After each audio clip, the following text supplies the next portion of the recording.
அனைவருக்கும் வணக்கம். இந்த வீடியோ பதிவில் நம்ம என்ன பார்க்க போகிறோம் அப்படின்னா, ஸ்கூல் மேனேஜ்மெண்ட் அண்டு அட்மினிஸ்ட்ரேஷன், பள்ளி மேலாண்மையும் நிர்வாகமும் அப்படிங்கிற பேப்பர்லேருந்து தலைமையினுடைய பண்பியல்புகள் அல்லது தலைமையினுடைய தன்மை, நேச்சர் ஆஃப் லீடர்ஷிப் அப்படிங்கிற ஒரே ஒரு கொஸ்டின் தான் பார்க்க போகிறோம். இதில் நிறைய கொள்கைகள் சொல்லியிருக்காங்க. அதாவது பண்புக்கூறு கொள்கை, செயல்பாட்டு கொள்கை, சூழ்நிலை கொள்கை, இடைவினை கொள்கை அப்படின்னு சொல்லி 4 கொள்கைகள். அதில் first triad theory, functional theory, situation theory, interaction theory அப்படின்னு 4 வகையான கொள்கைகள் இருக்குது. ஃபஸ்ட்டு பண்புக்கூறு கொள்கை அப்படின்னா, ஒருத்தரை நம்ம இப்போ பார்க்குறோம் அப்படின்னா அவங்களுடைய உடல் தோற்றம், எக்ஸ்டர்னல் அப்பியரன்ஸ், அவங்களுடைய ஆளுமை கூறுகள் அப்படிங்கிறது பர்சனாலிட்டி அப்படிங்கிறது தான் அந்த தலைமைக்கு ஒரு அடிப்படையாக அமையுது அப்படின்னு இந்த ட்ரைட் தியரியை சார்ந்தவங்க சொல்கிறாங்க. அதுக்கப்புறம் இப்போ ஒரு தலைவர் அப்படின்னா இப்படி இருக்கணும், அவங்களோட உடல் தோற்றம் இப்படி இருக்கணும், அவங்க ஆளுமை கூறுகள் இப்படி இருக்கணும் அப்படின்னு சொல்லிட்டு இந்த பண்புக்கூறு கொள்கையில் சொல்லப்படுகிறது. செயல்பாட்டு கொள்கை அப்படின்னா, இப்போ ஒருத்தருடைய வெளித்தோற்றத்தை வச்சு நம்ம அவங்களோட தலைமை பண்பு உடையவங்க, ரொம்ப சிறப்பாக இந்த மாதிரி இருந்தாங்கன்னா இந்த வெளிப்புற தோற்றத்தை உடையவர்கள் இப்படி லீடர்ஷிப் குவாலிட்டியாக இருப்பாங்கன்னு நம்ம சொல்ல முடியாது அப்படின்னு இந்த செயல்பாட்டு கொள்கையை சொல்கிறாங்க. எல்லா துறைகளிலுமே பொறுப்புகளை மேற்கொள்கிறதுக்கு வெளிப்புற தோற்றம் மட்டும் இருக்க முடியாது. அவங்க ஒரு தலைவராக இருக்கணும் அப்படின்னு சொன்னோம்னா அவங்களுக்கு செயல்படக்கூடிய அந்த திறமை இருக்கணும். இப்போ கிரிக்கெட் விளையாடுறாங்க அப்படின்னு சொன்னோம்னா அவங்க அந்த ஃபீல்டில் இறங்கி விளையாண்டு வின் பண்ணணும்.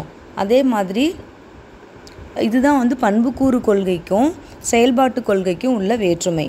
சூழ்நிலை கொள்கை அப்படிங்கிற சுச்சுவேஷன் தியரியை சார்ந்தவங்க என்ன சொல்கிறாங்கன்னா, ஒரு குறிப்பிட்ட சூழ்நிலை தான் ஒருத்தரை தலைவராக தீர்மானிக்குது. இப்போது ஒரு போர் நடக்குதுன்னு வச்சுக்கோங்களேன். அந்த போரில் அமைதிக்காக பாடுபடுறவங்க பார்த்திங்கன்னா ரொம்ப அதிகப்படியான போராடும் குணம் உடையவர்களாக இருப்பாங்கன்னு சொல்ல முடியாது. சிலர் ரொம்ப வீரமாக இருப்பாங்க, அவங்க அமைதியாக போராடுவாங்க அப்படின்னு சொல்ல முடியாது. ஒவ்வொருவருக்கும் ஒவ்வொரு குண அதிசயங்கள் இருக்குது. சூழ்நிலைகள் தான் தலைவர்களை உருவாக்குது. சூழ்நிலைகள் தான் அவங்களுக்கு முடிவெடுக்கும் திறனை கொடுக்குது. இப்போ ஒரு பள்ளி இருக்குது அப்படின்னு சொன்னால் அந்த சூழ்நிலை தான் நம்ம எந்த மாதிரியான கல்வி அமைப்பை கொண்டு வரலாம், மாணவர்களுக்கு என்ன மாதிரியான சிறப்பு திட்டங்கள் அமைக்கலாம், ஆசிரியர்களுக்கு என்ன மாதிரியான ரூல்ஸ் அண்ட் ரெகுலேஷன்ஸ் கொடுக்கலாம், நம்ம பள்ளியை எப்படி நிர்வாகம் பண்ணலாம் அப்படின்னு சொல்கிறது சூழ்நிலை தான் தீர்மானிக்குது அப்படிங்கிறாங்க. இடைவினை கொள்கையை சார்ந்தவர்கள் என்ன சொல்கிறாங்கன்னா, இந்த மேலே இருக்கிற எந்த ஒரு கொள்கையும் தெளிவாக ஒரு தலைவரை பற்றி சொல்ல முடியல.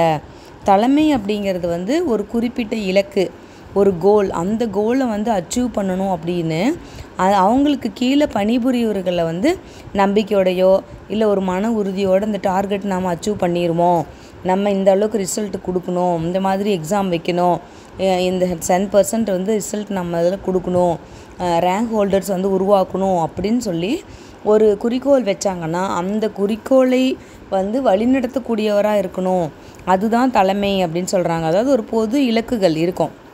இவ்வளோ மாணவர்கள் நம்ம பள்ளியில் படிக்கணும், அதில் இவ்வளோ பேர் நல்ல ரிசல்ட்டோட வெளியில் போகணும், அவங்க நல்லா ஹையர் எஜுகேஷன் படிக்கிற அளவுக்கு நம்மளை தயார்படுத்தணும் அப்படின்னு ஒரு கொள்கை வச்சுருந்தாங்கன்னா அவங்களுக்கு கீழே பணிபுரிகிறவங்களை மோட்டிவேட் பண்ணி அவங்கள சரியான நேரத்தில் வழி நடத்தி அந்த கோலை அச்சீவ் பண்ணுறதுக்கு அவங்க ஒரு வழித்துணையாக இருக்கணும். அதே மாதிரி தலைமை அப்படிங்கிறது அவங்களோட உடல் கூரை பொறுத்தோ இல்லை அவங்களோட தோற்றத்தோட பொலிவை பொறுத்தோ இல்லை நல்ல ஒரு ஆளுமை இருக்கிறது, சூழ்நிலை இருக்குது அப்படின்னு சொல்லி ஒவ்வொருத்தரும் ஒரு மாதிரி சொன்னாலுமே அவர்கள் தேர்ந்தெடுத்த இலக்கை நோக்கி அந்த இலக்கை வெற்றி பெறுறது தான் பார்த்திங்கன்னா தலைமைத்துவம் அப்படின்னு சொல்லப்படுகிறது. ஸோ இந்த வீடியோ உங்களுக்கு பிடிச்சிருந்துச்சி அப்படின்னு சொன்னால் உங்களோட ஃப்ரெண்ட்ஸுக்கு ஷேர் பண்ணுங்கள். வேறு என்ன கொஸ்டின் வேணும் அப்படின்னு கமெண்ட் பாக்ஸில் கமெண்ட் பண்ணுங்கள். Wish you all the best. Thanks for வாட்சிங்.